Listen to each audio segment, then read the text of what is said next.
Com as mãos trêmulas e uma nota de 50 euros bem apertada na mão, o menino de 9 anos entrou no átrio do Grand Hotel Adlon, em Berlim. Era tudo o que ele tinha, as poupanças de um ano inteiro, moeda por moeda. Ele aproximou-se do balcão da recepção, atrás do qual estava sentada uma mulher elegantemente vestida com um fato cinzento, que o olhou com desdém. Com a voz embargada, o menino entregou-lhe a nota e um pedaço de papel amarrotado. Ele disse que estava à procura do pai. A mãe tinha acabado de falecer e este era o único endereço que ele encontrou entre as coisas dela. A gerente pegou o papel, mal olhou para ele e então fez algo que ninguém esperava. Ela rasgou a nota do menino em 2 pedaços diante dos seus olhos cheios de lágrimas e disse que mendigos não eram bem-vindos naquele lugar. O que ela não sabia era que o dono de todo o hotel estava bem atrás dela e tinha visto tudo, e que o endereço no papel era o dele. Se estiver pronto para esta história, escreva nos comentários de onde está a ver este vídeo. Maximilian Weber tinha 9 anos e um coração grande demais para o seu corpo pequeno e magro. Ele nasceu numa pequena aldeia nas colinas da Floresta Negra e cresceu numa casa modesta, com paredes a desmoronar-se e um aquecimento que funcionava apenas parcialmente. A sua mãe, Ana, tinha sido o seu mundo durante todos esses anos. Ela era uma mulher forte que trabalhava como costureira em casa e costurava roupas para as mulheres da aldeia até tarde da noite, a fim de conseguir o necessário para sobreviver. Ana nunca falava sobre o pai de Maximilian. Sempre que o menino fazia perguntas, ela mudava de assunto, sorrindo tristemente e escondendo uma dor que ele era pequeno demais para compreender. Ela apenas lhe dizia que o seu pai era um homem importante, um homem que vivia num mundo diferente do dela, e que um dia ele talvez compreenderia tudo. Maximilian aprendeu a não insistir, porque via os olhos verdes da mãe encherem-se de lágrimas sempre que esse assunto era abordado. Na sua cabeça, criou a imagem de um pai herói, um homem que, por alguma razão misteriosa, não podia estar com eles, mas que certamente os amava à distância. A vida de Maximilian era simples, mas não infeliz. Ele frequentava a escola na aldeia vizinha, tinha alguns amigos com quem jogava futebol no campo atrás da igreja, e todas as noites a sua mãe lia-lhe uma história antes de adormecer. Não tinham muito, mas tinham amor, e para uma criança isso parecia ser suficiente. Tudo mudou numa fria noite de novembro. Ana voltou do trabalho mais cansada do que o habitual e com uma palidez no rosto que Maximilian nunca tinha visto nela. Ela disse que era apenas uma pequena gripe, que passaria com um chá quente e muito sono. Mas a gripe não passou. 3 semanas depois, Ana Weber morreu na sua cama, consumida por um cancro que tinha escondido de todos para não preocupar o filho. No dia seguinte ao funeral, os serviços sociais apareceram enquanto Maximilian ainda estava sentado diante do túmulo da mãe, no pequeno cemitério da aldeia. Ele era incapaz de se mover ou chorar, porque já não tinha lágrimas. Uma mulher simpática explicou-lhe que o levariam para um lar, que procurariam parentes e que tudo ficaria bem. Mas Maximilian sabia que nada ficaria bem para a mãe. Ao arrumar as suas poucas coisas na casa vazia, encontrou a caixa. Estava escondida na parte de trás do armário da sua mãe, debaixo de uma pilha de lençóis velhos. Dentro dela havia fotos amareladas, cartas nunca enviadas e um cartão de visita elegante com um nome e um endereço impressos a dourado. Alexander von Hohenstein, Grand Hotel Adlon, Unter den Linden 27, Berlim. No verso do cartão, com a caligrafia trêmula da sua mãe, estava escrita a única palavra pai. Maximilian ficou imóvel por longos minutos. O seu coração batia tão forte que doía. O seu pai tinha um nome. O seu pai tinha um endereço. O seu pai estava em Berlim, a apenas algumas horas de comboio.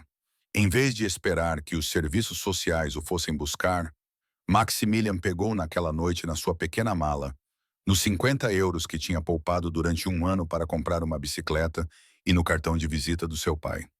Deixou uma carta na mesa da cozinha, explicando para onde ia e por quê. Depois, saiu para a noite fria e dirigiu-se à estação ferroviária da aldeia vizinha. Alexander von Hohenstein tinha 65 anos, cabelos grisalhos penteados para trás e olhos azuis que tinham visto demais da vida para ainda se surpreender com alguma coisa. Era proprietário do Grand Hotel Adlon, um dos hotéis mais luxuosos da Alemanha, bem como de uma cadeia de 12 outros hotéis espalhados pela Alemanha e Europa. A sua fortuna ultrapassava os 500 milhões de euros, e o seu nome aparecia regularmente nas listas dos empresários mais influentes do país. Mas Alexander von Hohenstein era também um homem profundamente solitário.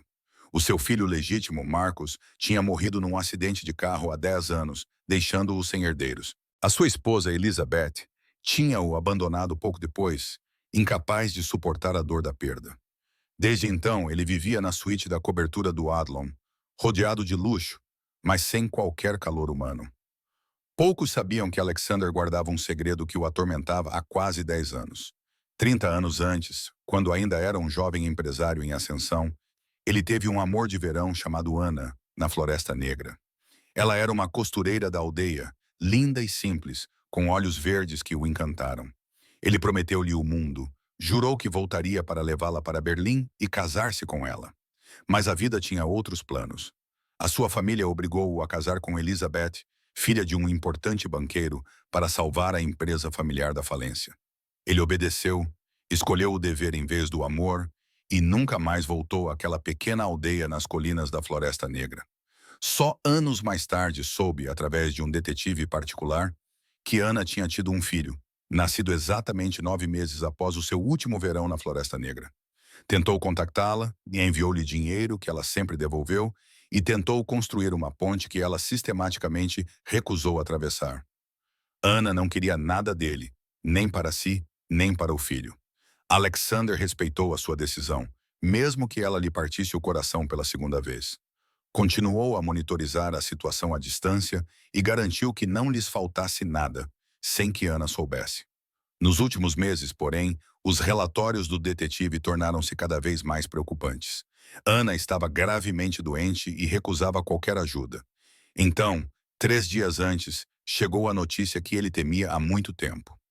Anna Weber tinha morrido e não havia mais vestígios do filho do seu filho. Alexander mobilizou todos os seus contactos, contratou mais detetives e até pensou em ir pessoalmente à Floresta Negra. Mas ninguém sabia o que tinha acontecido ao menino de 9 anos que tinha o seu sangue nas veias. Naquela tarde de dezembro, Alexander estava no átrio do seu hotel para realizar uma inspeção de rotina. Ele queria se distrair, pensar em outra coisa e convencer-se de que o menino seria encontrado e tudo seria esclarecido. Ele não imaginava que o destino lhe serviria a resposta da maneira mais inesperada e dolorosa. Victoria Richter era gerente da recepção do Grand Hotel Atlant há 5 anos. Tinha 38 anos, era implacavelmente eficiente e tinha uma ambição que não conhecia limites nem escrúpulos. Alcançou essa posição subindo cada degrau com determinação feroz, pisando em todos que se colocavam no seu caminho. Construiu uma reputação de mulher dura e inflexível, diante da qual até os funcionários mais antigos tremiam. Para Victoria, o hotel não era apenas um local de trabalho. Era o seu império, o seu palco, o lugar onde podia exercer o poder que a vida lhe negava em todas as outras áreas. Ela cresceu pobre num subúrbio de Essen, num bairro onde as sirenes da polícia eram o som das noites e os sonhos morriam antes mesmo de nascer. Ela era filha de um pai que a abandonou quando ela tinha 3 anos e de uma mãe que trabalhava até a exaustão nas casas de outras pessoas, limpando pisos para pessoas que nem sequer olhavam para ela. Victoria ainda se lembrava do cheiro de lixívia nas mãos da mãe, quando esta chegava à casa à noite, exausta e em silêncio. Lembrava-se dos sapatos furados que tinha de esconder dos colegas, das roupas usadas que lhe ficavam sempre largas ou apertadas, e das risadas cruéis das crianças ricas que apontavam o dedo para ela. Ela jurou nunca se tornar como a sua mãe, nunca servir ninguém. Um dia, ela queria ser aquela que dava ordens, e, pelo menos aparentemente, ela conseguiu. Ela usava um fato cinzento, o cabelo preso num coque perfeito. O seu jeito era o de uma mulher que sabia exatamente o que queria e como conseguir. Mas por baixo dessa superfície brilhante, escondia-se um profundo ressentimento e uma insatisfação constante que nada parecia conseguir saciar. Era uma ferida nunca curada que sangrava sempre que algo lhe lembrava de onde ela vinha. Victoria odiava os pobres. Odiava-os com uma ferocidade que ela própria não conseguia explicar completamente. Odiava-os porque eles a lembravam de suas origens, da vergonha que sentia quando era criança, de sua mãe, que se curvava sobre o chão dos outros. Odiava-os porque a mera presença deles ameaçava a ilusão que ela construíra com tanto esforço. Quando viu aquele rapaz sujo e mal vestido entrar no átrio do seu hotel, algo dentro dela se partiu. Uma raiva antiga, um nojo instintivo e a necessidade irresistível de o expulsar antes que ele contaminasse aquele mundo perfeito que ela protegia tão cuidadosamente tomaram conta dela. Ela não viu uma criança assustada e solitária que acabara de perder a mãe. Ela viu um intruso, uma ameaça, uma lembrança viva de tudo o que ela tentava deixar para trás. Ela viu a si mesma aos 9 anos, e essa visão a magoou mais do que ela jamais admitiria. O menino aproximou-se do balcão com passos inseguros. Suas bochechas estavam marcadas por lágrimas secas. Suas roupas estavam sujas da longa viagem de comboio. Ele segurava uma nota como um talismã na mão, a única coisa de valor que possuía. Victoria sentiu a sua irritação crescer ao vê-lo atravessar o átrio. Como ele ousava aparecer naquele estado e arruinar a atmosfera sofisticada do seu hotel com a sua presença miserável? O rapaz entregou-lhe com as mãos visivelmente trêmulas um pedaço de papel amarrotado e a nota. Com a voz embargada pelas lágrimas, explicou que estava à procura do pai, que a mãe tinha acabado de falecer, que este era o único endereço que tinha encontrado entre as coisas dela e que tinha viajado toda a noite para chegar até ali. Victoria olhou para a folha com condescendência e reconheceu o cartão de visita do proprietário. Um mendigo com o cartão de visita do Sr. von Hohenstein. Provavelmente roubado ou encontrado em algum lugar no lixo, pensou ela cinicamente. O que ela fez a seguir foi ditado por anos de raiva reprimida, por uma infância cheia de humilhações nunca superadas e por um coração endurecido que se tornara impermeável à compaixão. Com um movimento brusco, ela tirou a nota das mãos trêmulas do rapaz e rasgou-a em 2 pedaços diante dos seus olhos cheios de lágrimas e esperança moribunda. Gosta desta história? Então dê um like e subscreva o canal. Agora vamos continuar com o vídeo. Com voz cortante, ela disse-lhe que não era permitido mendigar naquele local e que ele deveria desaparecer imediatamente, antes que ela chamasse a segurança para expulsá-lo à força. O rapaz ficou parado, com os olhos arregalados de incredulidade e dor. As 2 metades da sua preciosa nota caíram como folhas mortas no outono sobre o chão de mármore brilhante. Ele não disse nada, não chorou, não protestou e nem implorou. Simplesmente se encolheu, como se algo dentro dele tivesse se partido para sempre. Victoria já estava se virando. Ela estava satisfeita por ter resolvido o problema e pronta para voltar às suas tarefas diárias. Mas então ela parou no lugar ao ouvir uma voz atrás de si. Alexander von Hohenstein tinha observado toda a cena de trás de uma coluna no átrio. Escondido na sombra, ele tinha sido uma testemunha silenciosa de um drama que se desenrolava diante dos seus olhos. Ele tinha descido para fazer uma inspeção de rotina e parou para observar quando viu o menino entrar. Havia algo naquele menino, algo na maneira como ele andava, na cor do seu cabelo, no formato do seu rosto, na maneira como segurava a sua pequena mala, que apertou o seu coração e lhe tirou o fôlego. Quando o rapaz disse que estava à procura do pai e lhe mostrou o cartão de visita, Alexander sentiu que o mundo parava e o tempo se detinha. O seu coração batia tão alto que tinha a certeza de que toda a sala de espera o podia ouvir. E quando viu Victoria arrancar o dinheiro da mão da criança e humilhá-la da maneira mais cruel possível, sentiu uma raiva que não sentia há anos. Uma raiva que brotava do fundo da sua alma como lava de um vulcão. Ele avançou com passos lentos e medidos. Cada passo ecoava no chão de mármore como um julgamento. A sua voz soava fria como aço quando falava. Perguntou a Victoria o que ela achava que tinha feito e o que ela pensava ao tratar uma criança dessa maneira. A gerente virou-se surpresa. O seu sorriso profissional congelou quando reconheceu o proprietário.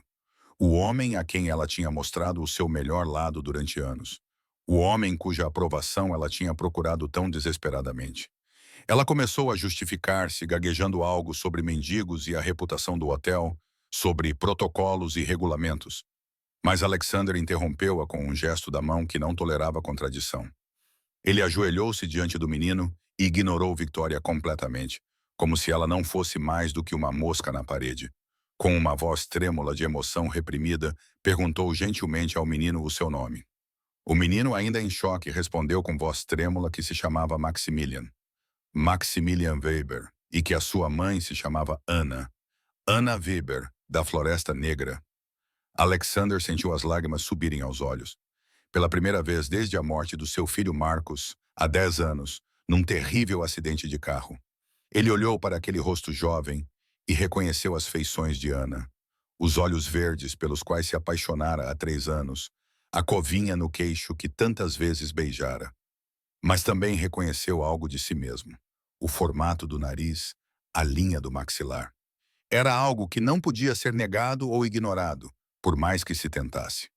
Ele pegou as duas metades da nota rasgada do chão de mármore frio e as colocou cuidadosamente no bolso do casaco como se fossem a coisa mais valiosa do mundo.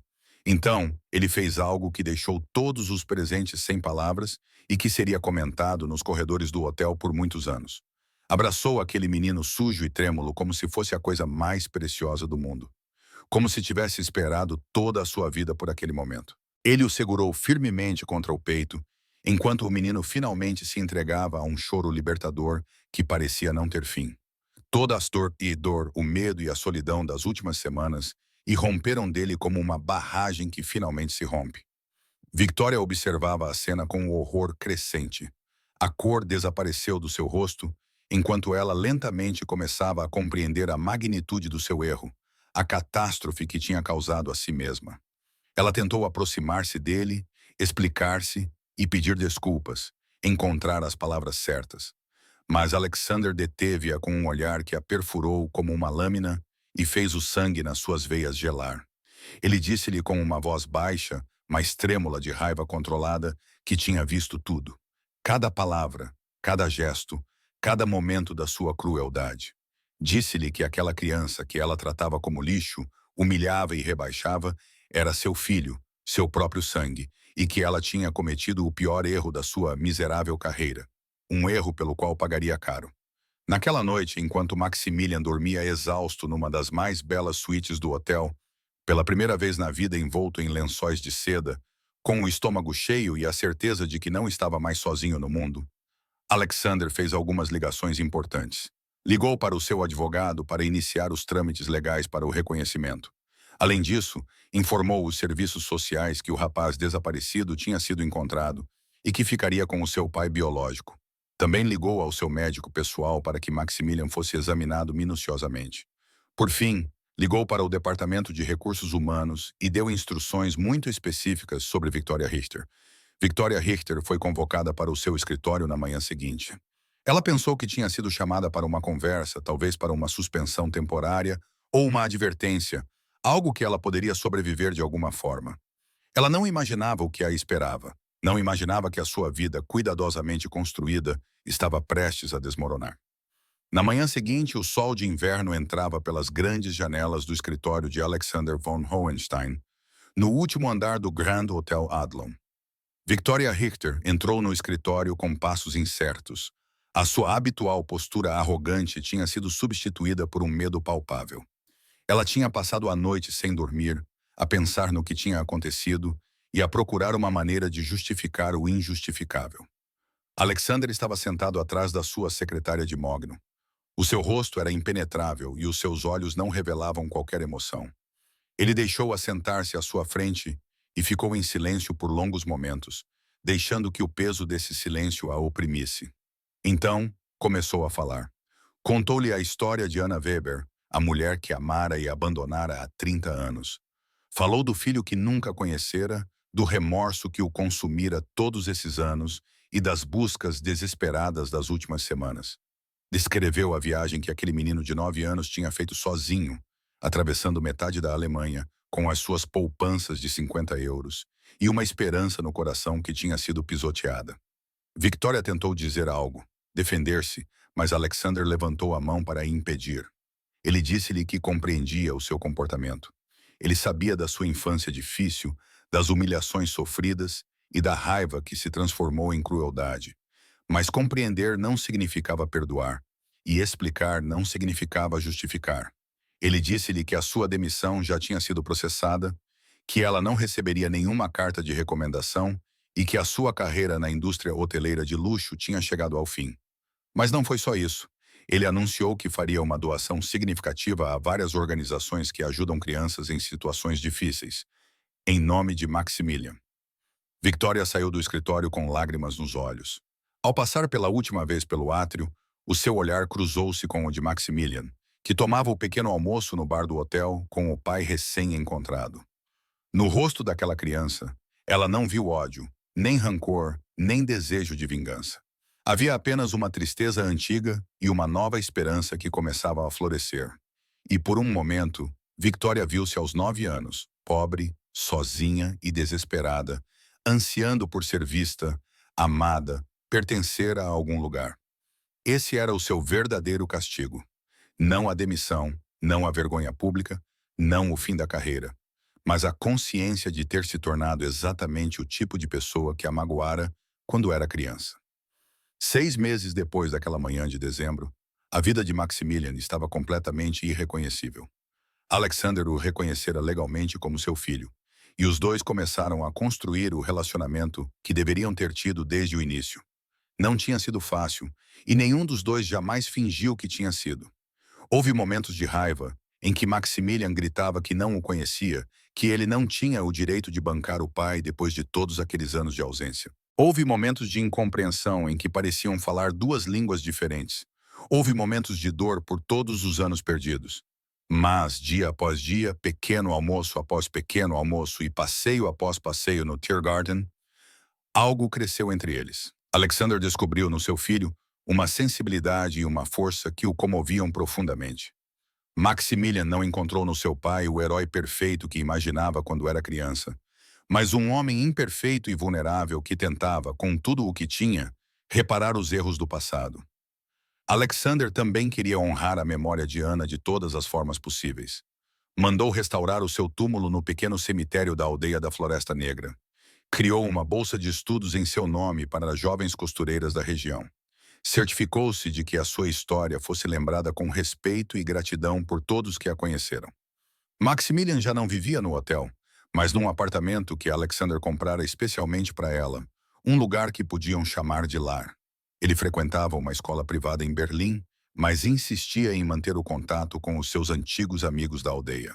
Todos os fins de semana, regressava às colinas da Floresta Negra para levar flores ao túmulo da mãe e lembrar-se de onde tinha vindo. A nota rasgada foi emoldurada e pendurada no escritório de Alexander. Era uma lembrança constante de como se tinham encontrado e de como era importante nunca julgar as pessoas pela aparência. Exatamente um ano depois daquele dia de dezembro, Alexander organizou um jantar especial na suíte onde Maximilian passou a sua primeira noite no Athlon. Pai e filho sentaram-se frente a frente, a mesa estava elegantemente posta e as velas criavam uma atmosfera íntima e acolhedora. Alexander pegou na mão do filho e disse-lhe que não podia voltar atrás no tempo, que não podia apagar os anos de ausência e que o seu maior arrependimento seria sempre não ter conhecido Anna e não ter estado presente para Maximilian desde o início. Mas prometeu-lhe passar todos os dias que lhe restavam a ser o pai que não tinha sido. Maximilian não respondeu com palavras. Levantou-se, contornou a mesa e abraçou o pai com a mesma intensidade da primeira vez, no átrio do hotel. Foi um abraço que continha tudo: a dor e a esperança, o passado e o futuro, a perda e o reencontro. Esta história ensina-nos que as aparências enganam e que um dos piores erros é julgar alguém pela sua aparência exterior. Uma criança pobre pode ser a herdeira de um império. Uma elegante gestora pode esconder um coração de pedra. A história também nos lembra que o destino tem formas misteriosas de unir as pessoas. Maximilian nunca teria encontrado esse cartão de visita se não tivesse tido a coragem de viajar. Ele poderia ter desistido, mas algo o impulsionou a continuar. E ela nos mostra que a justiça prevalece no final. Victoria pagou. Alexander teve uma segunda oportunidade. Acima de tudo, esta história fala do poder da esperança. Obrigado por teres ficado comigo até o final desta viagem.